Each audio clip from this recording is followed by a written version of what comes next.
અતિશય ગરમીના કારણે ગુજરાત અગનભઠ્ઠીમાં ફેરવાયું છે ત્યારે હવામાન વિભાગે રાત્રે 41 ડિગ્રી તાપમાન સાથે વોર્મ નાઇટ એલર્ટ જાહેર કર્યું છે તો વળી આગામી 5 દિવસ રાજ્યમાં હીટવેવની પણ આગાહી કરી છે। ગુજરાતમાં દિવસ ઉગવાની સાથે જ અસહ્ય ગરમીનો અનુભવ થઈ રહ્યો છે જે મોડી રાત સુધી યથાવત રહે છે। રાજ્યના કેટલાક શહેરોમાં છેલ્લા દિવસોની અંદર ગરમીનો પારો 44 ડિગ્રીની આસપાસ પહોંચી ગયો છે તો વળી આજે ગ્રીન સિટી ગાંધીનગરમાં તો ગરમીનો પારો 45 ડિગ્રીને પાર પહોંચી ગયો છે।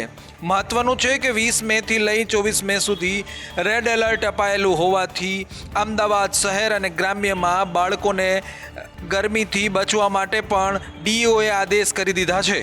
ગ્રીન સિટી તરીકે ઓળખાતા પાટનગર ગાંધીનગર વાસીઓ પણ 45 ડિગ્રી તાપમાનમાં સેકાયા છે તો હવામાન વિભાગે આગામી 3 દિવસ રેડ એલર્ટની જાહેરાત કરી છે।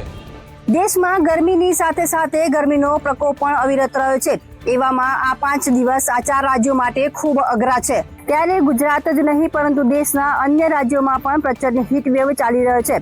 હવામાન વિભાગની આગામી 5 દિવસ દિલ્હી, ગુજરાત, મધ્યપ્રદેશ અને ઓડિશામાં 5 દિવસ સુધી હીટવેવની આગાહી કરી છે। આ દિવસો દરમિયાન તાપમાનનો પારો 2 થી 3 ડિગ્રી વધીને 47 ડિગ્રી સુધી પહોંચવાની પણ સંભાવના છે। આ રાજ્યોમાં હીટવેવનું રેડ એલર્ટ આપવામાં આવ્યું છે તો રાષ્ટ્રીય રાજધાની દિલ્હીમાં પણ સતત 3જા દિવસે ગરમીનો પારો તાપમાનનો પારો 47 ડિગ્રીને પાર રહ્યો હતો। ગુજરાત સહિત દિલ્હી, ઉત્તર પ્રદેશ, હરિયાણા, પંજાબ અને રાજસ્થાનમાં છેલ્લા 3 દિવસથી તાપમાનનો પારો 44 ડિગ્રીને વટોળી રહ્યો છે। હીટ વેવના એલર્ટને ધ્યાનમાં રાખીને કેટલાક રાજ્યમાં શાળાના સમયમાં ફેરફાર કરવામાં આવ્યો છે। દિલ્હી સરકારે જે શાળામાં ઉનાળુ વેકેશન નથી તે શાળામાં તાત્કાલિક અસરથી રજાના આદેશ કરવામાં આવ્યા છે। આકાશમાંથી અગનગોળા વરસી રહ્યા છે। ઘરની બહાર રસ્તા ઉપર તો કર્ફ્યુ જેવો માહોલ છે તો ઘરની અંદર પણ લાવા વરસી રહ્યા છે। પરંતુ આ બધાની વચ્ચે એક સામાન્ય પરિવાર કે જેના ઘરમાં ઠંડક મેળવવાના કોઈ જ ઉપકરણો નથી તે કેવી રીતે જીવન વિતાવી રહ્યા છે તેવા પરિવારો સાથે સંદેશ ન્યૂઝે ખાસ વાતચીત કરી। આજીવિકા જ એટલી છે કે લાઇટ પંખાથી આગળ જઈને કંઈ ખરીદવું પણ મુશ્કેલ છે। પંખા ચાલુ કરે છે પરંતુ તેની હવા તો શરીરને અડતી પણ નથી અને સામે ગરમી અકળાવી રહી છે। ત્યારે સામાન્ય પરિવારે આ ગરમીને પણ અવસરમાં ફેરવી દીધી છે। જી હા, સંદેશ ન્યૂઝે એ જાણવા માટે સામાન્ય પરિવારની મુલાકાત લીધી કે જેઓ ગરમીમાં કેવી રીતે જીવન જીવે છે એને જોતા જે દ્રશ્યો સામે આવ્યા છે તે હરખાવી દે એવા હતા। વડોદરાનો આ એ સામાન્ય પરિવાર છે જેના ઘરમાં ફ્રીજ, એસી કંઈ જ નથી અને પંખા છે પણ લાઇટ બિલ વધુ ના આવે એ માટે તેને બંધ રાખવામાં આવે છે।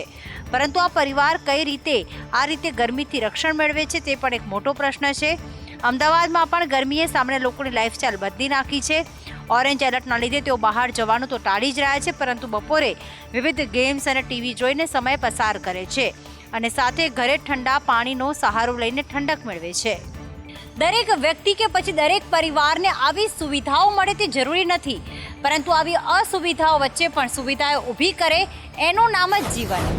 રાજ્યના અનેક એવા ગામડા છે કે જ્યાં ઉનાળો આવે અને પાણીની બૂમ ના પડી હોય તેવું ભાગ્યે જ બન્યું હોય અને એવું જ એક ગામ છે સુરતનું વદેશિયા ગામ કે જ્યાં પાણી માટે લોકો વલખા મારી રહ્યા છે। આ ગામ આદિવાસી વિસ્તારમાં આવે છે। અહીં એકાદ મહિનાથી પીવાના પાણીની અછત એટલી હદે વર્તાઈ રહી છે સ્થાનિકો માટે જાય તો જાય કહાં જાય એવી સ્થિતિ સર્જાઈ છે। હદ તો એ વાતની છે કે વદેસિયા ગામમાં પાણી પૂરું પાડવાનો અન્ય કોઈ સ્ત્રોત જ ઉપલબ્ધ નથી અને તેને કારણે ધમધોખા તાપ વચ્ચે મહા મુસીબતે સ્થાનિકો દૂર દૂરથી પાણી લાવી સંગ્રહ કરે છે।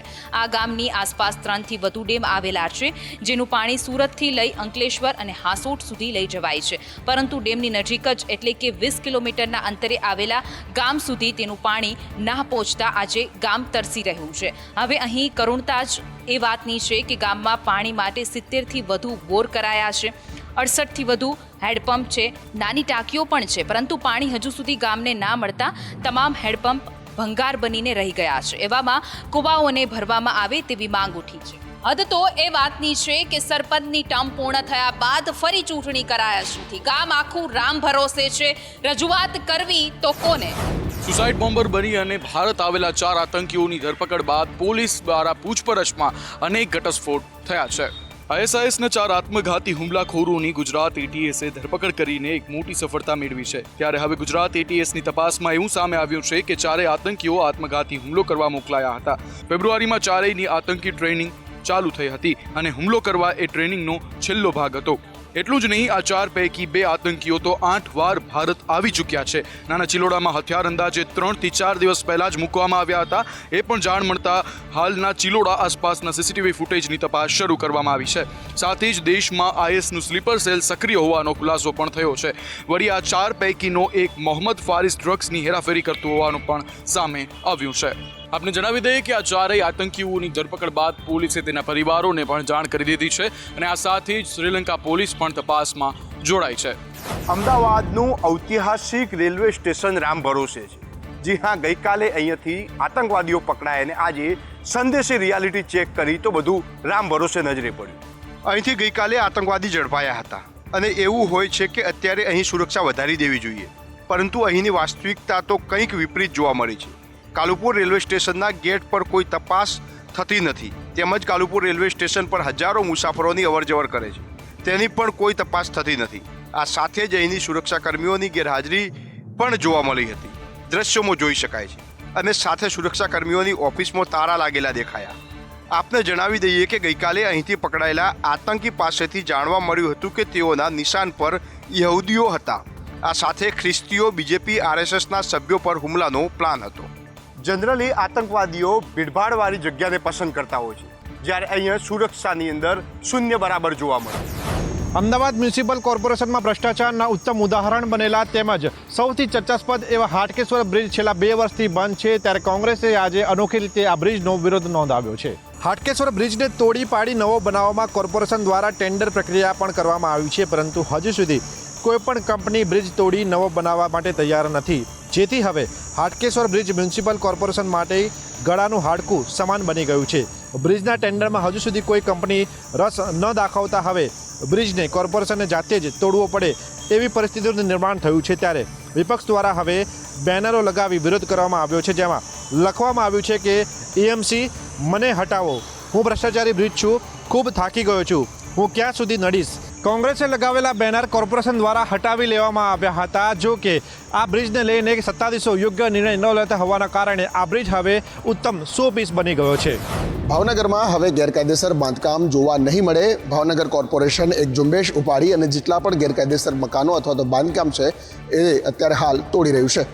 ભાવનગરના બોરતળાવ વિસ્તારમાં કેટલાય સમયથી ગેરકાયદેસર ધાર્મિક સ્થળ ફૂલ્યા હતા, જેના પર આજે તંત્રનો હથોડો પડ્યો છે. બોરતળાવ વિસ્તારમાં ગેરકાયદેસર બાંધકામ અને ગેરકાયદેસર જગ્યા પર ઊભા કરાયેલા ધાર્મિક બાંધકામો દૂર કરવામાં આવે છે. ધોબી સોસાયટીથી બેંક કોલોની વિસ્તારમાં પણ ડિમોલિશન હાથ ધરવામાં આવ્યું હતું. બોરતળાવ વિસ્તારમાં આડેધડ રીતે ગેરકાયદેસર બાંધકામની સતત ફરિયાદો સામે આવી હતી, જેને લઈને તંત્ર દ્વારા આજે ધોબી સોસાયટીથી લઈને બેંક કોલોની વિસ્તારમાં ડિમોલિશન હાથ ધરવામાં આવ્યું હતું. આજે અંદાજે 80થી વધુ ગેરકાયદેસર દબાણો મનપા દ્વારા હટાવવામાં આવ્યા છે. દબાણોમાં ઘર તેમજ 4 મંદિર અને 1 મસ્જિદનું પણ દબાણ હટાવવામાં આવ્યું છે. 70થી વધુ પોલીસ જવાનોને સાથે રાખી મનપાએ 18 મીટરના રોડ ઉપર દબાણ હટાવવાની પ્રક્રિયા હાથ ધરી હતી. હાઈકોર્ટમાં થયેલ પિટિશન બાદ તેનો ચુકાદો મનપા તરફથી આવ્યો છે અને એટલા જ માટે મનપાએ નોટિસ આપી અને આ કાર્યવાહી શરૂ કરી છે.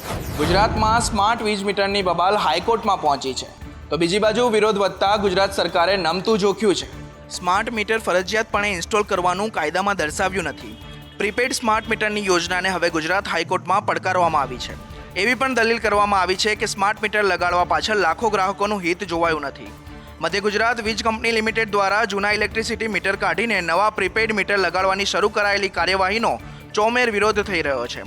તો બીજી બાજુ હવે સ્માર્ટ મીટરને લઈને રાજ્ય સરકારે નમતું મેળવું પડ્યું હતું. સરકારે નિર્ણય કર્યો છે કે સ્માર્ટ વીજ મીટરની સાથે જૂના વીજ મીટર પણ લગાવવામાં આવશે. સ્માર્ટ મીટરને લઈને લોકોમાં ફેલાયેલી ગેરસમજને દૂર કરવા માટે આ નિર્ણય લેવામાં આવ્યો છે. લોકોમાં થઈ રહેલા સતત વિરોધને કારણે સરકારે આ નિર્ણય લીધો છે. ગઈકાલે રાજ્ય સરકારે રાજ્યની 4 વીજ કંપનીઓના એમડી સાથે બેઠક યોજી હતી. આ બેઠક બાદ સ્માર્ટ વીજ મીટરને લઈને રાજ્ય સરકારે મહત્વનો નિર્ણય લીધો છે. 1 વર્ષ પહેલા ચોમાસા દરમિયાન ભારે મેઘ ખાંગા થતા જૂનાગઢમાં જળબંબાકારની સ્થિતિ સર્જાઈ હતી. એ સ્થિતિને યાદ કરીને પણ જૂનાગઢ વાસીઓ થરથર કાંપી રહ્યા છે. જુલાઈ મહિનો ચાલી રહ્યો હતો. વરસાદ રાજ્યભરમાં જમાવટ બોલાવી રહ્યો હતો, પરંતુ એ 2023ની 22 જુલાઈ અને જૂનાગઢના દ્રશ્યો આજે પણ કાળજુ કંપાવી દેતીવા છે. સરસામાન તણાતો હતો, વાહનો તણાતા હતા, ઢોર ઢાખર તણાતા હતા અને હદ તો ત્યારે થઈ કે લોકો પણ આ પૂરના પ્રકોપની ઝપેટે આવીને તણાઈ રહ્યા હતા. અને એ જ આખો ઘટનાક્રમ યાદ કરીને આ 200 પરિવાર ભય અનુભવી રહ્યા છે. જૂનાગઢ શહેરના દુર્વેશનગર, લક્ષ્મીનગર, જલારામ સોસાયટી સહિતના વિસ્તારના લોકો જળ હોનારતને ભૂલી નથી શક્યા અને તંત્રની ઘોર બેદરકારીને કોસી રહ્યા છે. બીજી તરફ આજ સુધી કામ ન કરે હવે રહીને જાગેલું મહાનગરપાલિકાનું આ તંત્ર 15 જૂન સુધીમાં તમામ વોકળાની સફાઈને વોકળા ઊંડાને મોટા કરવાની કામગીરી થઈ જશે એવું કહી રહ્યું છે. હાલ તો તંત્રની કામગીરીથી સ્થાનિકો ઉદાસીન જોવા મળી રહ્યા છે. ગત વર્ષની જે પરિસ્થિતિ હતી તેને લઈને લોકો સવાલ કરી રહ્યા છે કે એક વર્ષમાં જે કામ ન થયું તે એક મહિનામાં તંત્ર કરશે કે કેમ. રાજકોટમાં પરસોત્તમ રૂપાલાએ કરેલી ટિપ્પણી બાદ ક્ષત્રિય સમાજમાં ભભૂકેલો રોષ હજુ ઠર્યો નથી. ત્યાં વધુ એક સમાજનો વિવાદ સામે આવ્યો છે. કથાકારની વાણી વિલાસથી અકળાયેલો સમાજ મેદાને આવ્યો છે. રાજુગીરી બાપુ કોળી ઠાકોર સમાજને લઈને વિવાદિત બોલ બોલ્યા હતા, જેને લઈને ગુજરાતભરના કોળી અને ઠાકોર સમાજમાં ભારે રોષ જોવા મળી રહ્યો છે. ત્યારે રાજકોટના ત્રિકોણબાગ ખાતે કોળી ઠાકોર સમાજના લોકો દ્વારા વિરોધ નોંધાવવામાં આવ્યો હતો અને નારાજગી વ્યક્ત કરવામાં આવી છે. વિરોધ કરતાએ એવું પણ કહ્યું કે વારંવાર બેફામ વાણી વિલાસ કરી માફી માંગવાનું નાટક હવે સામાન્ય બની ગયું છે. આપણે જણાવી દઈએ કે રાજુ બાપુએ પણ આ ઘટના બાદ રોતા રોતા માફી માંગી છે, જેનો વિડીયો પણ સામે આવ્યો છે. ભારત દેશની જનતા ધર્મપ્રેમી છે, એટલા માટે જ્યારે પણ એક સમાજને ટાંકીને નિવેદન કરવામાં આવે ત્યારે વિવાદ જરૂરથી થાય છે. એટલા માટે જ વાણીમાં કંટ્રોલ જરૂરી છે. બિહારમાં ચૂંટણી બાદ ભારે તણાવની સ્થિતિ સર્જાઈ છે. સારણમાં બબાલ થઈ અને હિંસા ફાટી નીકળી પછી શું થયું આવો જોઈએ. બિહારમાં 5મા તબક્કામાં 5 બેઠકો પર મતદાન થયું હતું. મતદાન બાદ બિહારની સારણ લોકસભા સીટ પર ભારે હિંસા થઈ છે. ભાજપ અને આરજેડીના સમર્થકો વચ્ચે વિવાદ થયો હતો. તેમજ મંગળવારે પણ બંને પક્ષો વચ્ચે ગોળીબાર થયો હતો. આ ઘટનામાં 3 લોકોને ગોળી વાગી હતી. ગોળી વાગવાથી એક વ્યક્તિનું મોત થયું છે, જ્યારે 2 ગંભીર રીતે ઘાયલ છે. આપને જણાવી દઈએ કે પૂર્વ સીએમ લાલુ યાદવની પુત્રી રોહિણી આચાર્ય સારણ લોકસભા સીટથી ચૂંટણી લડી રહી છે. રોહિણી છપરામાં ભિખારી ઠાકુર ચોક વિસ્તારમાં પહોંચ્યા ત્યારે બૂથ નંબર 318 અને 319 પર વિવાદ થયો હતો. ઘટના સમયે ત્યાં એસપી અને ડીએમ પણ ત્યાં હાજર હતા, જેમાં બંને પક્ષો વચ્ચે ગોળીબાર થયો હતો, જેની હાલ કાર્યવાહી કરવામાં આવી રહી છે. સ્થાનિક લોકોનો આરોપ છે કે રોહિણી આચાર્યએ બૂથ પર પહોંચ્યા બાદ મતદારો સાથે ગેરવર્તણૂક કરી હતી અને ત્યારબાદ આજે મંગળવારે સવારે જ્યારે વિવાદ નવેસરથી વધ્યો ત્યારે ગોળીબાર થયો હતો. સ્માર્ટ સિટી રાજકોટમાં અટલ સરોવર એક નવા આકર્ષણ તરીકે ઉભરી રહ્યું છે. આ સાથે જ અહીં ઉઘાડી લૂંટ ચલાવવામાં આવતી હોવાનું પણ સામે આવ્યું છે. રાજકોટની મધ્ય આવેલા રેસકોર્સમાં લોકો ટહેલવાનું પસંદ કરે છે. આસપાસના બગીચાઓ, ક્રીડાંગણો શહેરવાસીઓ માટે સૌથી લોકપ્રિય છે અને મનપા ત્યાં કોઈ ચાર્જ લેતી નથી. જોકે હવે નવા રેસકોર્સ એટલે કે અટલ સરોવરમાં પ્રવેશવા માટે ચાર્જ આપવો પડે છે. બાળકોની પણ ટિકિટ લેવામાં આવે છે. પરંતુ અહીં સવાલ એ છે કે સહેલાણીઓ પાસેથી ઉઘાડી લૂંટ ચલાવવામાં આવે છે. એક તો નવા રેસકોર્સમાં ખાણીપીણીના ગેરકાયદેસર સ્ટોલ ઊભા કરી દેવાયા છે અને ખાનગી કોન્ટ્રાક્ટર દ્વારા પીવાના પાણીની વ્યવસ્થા કરવામાં આવી નથી. એવામાં સહેલાણીઓ ના છૂટકે મોંઘું પાણી ખરીદી પીવા મજબૂર બન્યા છે.